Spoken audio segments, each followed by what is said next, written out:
आज मेरी तबीयत ठीक नहीं है, हम कल बात करेंगे। मैंने हाँ बोला और फोन रख के सो गया। रात के 2 बजे अचानक से मेरी आंख खुली। ना जाने कैसे उसका नंबर मिला दिया। उसका नंबर दूसरी लाइन पर मसरूफ था। 5 मिनट बाद मुझे वापस कॉल आई। उसकी छोटी बहन बोली कि मोबाइल मेरे पास है और आप ही सो रही हैं। अगले दिन सुबह से शाम हो गई लेकिन उसने मुझसे रब्ता नहीं किया। मैंने दोबारा से कॉल की और देखा तो फिर से नंबर मसरूफ मिला आ रहा था। 1 मिनट बाद कॉल बैक आई और उसने मुझे कहा कि मैं कज़न से बात कर रही थी। मैं खामोशी से उसकी बात सुनता रहा और फिर कुछ वक्त तक हम दोनों खामोश रहे।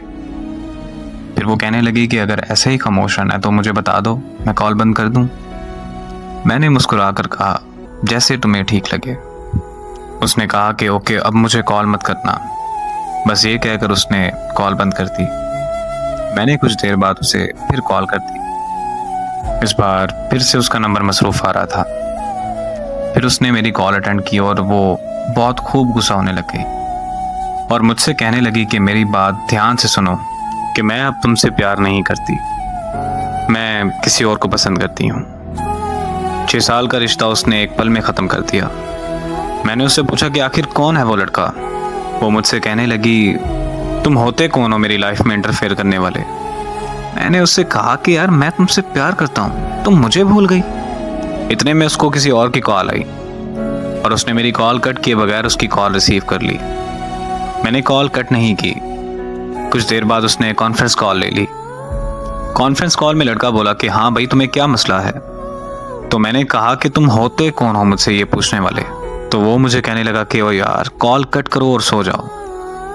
तो साथ में ही वो बोली कि नहीं जान, ये ऐसे बात नहीं मानेगा, आप इस पागल को इग्नोर करें और मुझसे बात करें। तो वो लड़का बोला कि हाँ मैं भी तो देखूंगी ये कब तक कॉल कट नहीं करता। मोहब्बत में सितम की मिसाल और क्या तुम है। मैंने अपने महबूब को किसी और के साथ रोमांस करते देखा है। वो वक्त गुजरता गया और मैंने बहुत मुश्किल से खुद को संभाला। 3 साल बाद मुझे एक रॉन्ग नंबर से कॉल आई। मैं कॉल अटेंड करते ही उसकी आवाज़ पहचान गया। वो बोली कि कैसे हो तुम। मैंने उसे कहा कि तुम काम की बात करो बस। तो कहने लगी कि तुम मुझसे अभी तक नाराज़ हो।